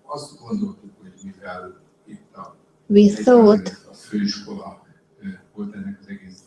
that given the fact that it's the Hungarian Evangelical Brotherhood and our college who took the initiative of this declaration, I would be the one to sign this declaration. And those of you who would like to sign this either as an individual or as a representative of any political party or institution, you can do so, and there will be a deadline. I think we will draw up the finalized text by Monday, and we will send the text to everyone who has been invited here, but you can read it. You will be able to access this text on the website of the college, and you will find information how you can join those signing the text. And finally, allow me to add something else to what has been said. I have arrived back from Israel this morning, early morning, and there was a commemoration of the victims of the Holocaust. And after that, the commemorative day of soldiers who died in the World War. And in 1948, Ben-Gurion or maybe Eisman declared the recreation of the state, re-establishment of the state of Israel. And I was happy, I was glad to say the commemorations in this country.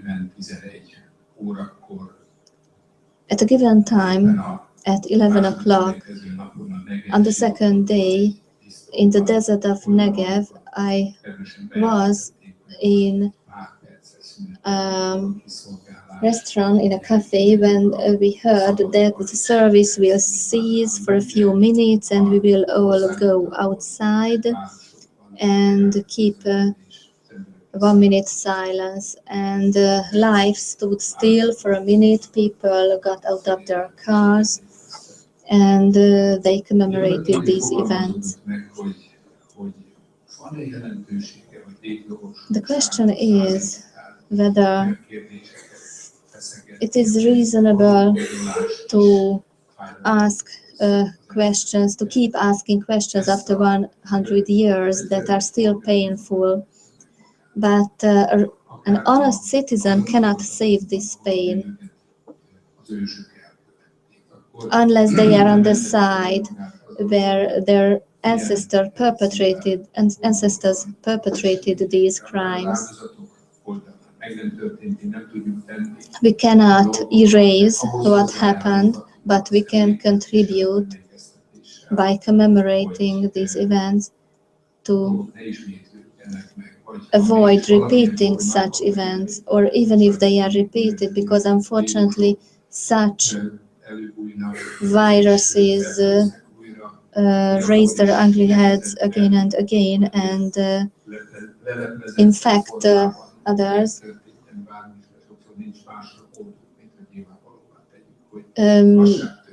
We still have the opportunity to make it obvious that a crime has happened and we are not on the side of the perpetrators but on the side of the victims. And the most important task of such tasks, like not long ago at the holidays of Passover, they remembered not only the times of the Egyptian slavery, but to earlier decades when someone only wanted to eradicate a family because they threatened their economic interests and other intentions. What Jacob did with his family. So we still have thoughts of violent solutions, and we are fighting against such thoughts when we commemorate and when we speak plainly when the time for that has come. Thank you that you have come to commemorate with us, and now let's go to the commemorial plate. Thank you. Bocsánat, amíg még itt együtt. Excuse me, another thing. I would like to give you the internet address metegyhaz.hu,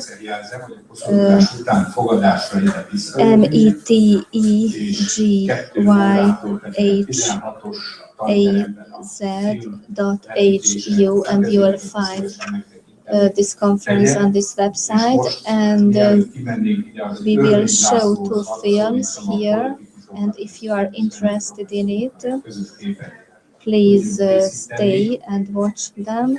And now I would like to ask the politicians to come here so that we can take a picture together with Professor Artem Ohanian.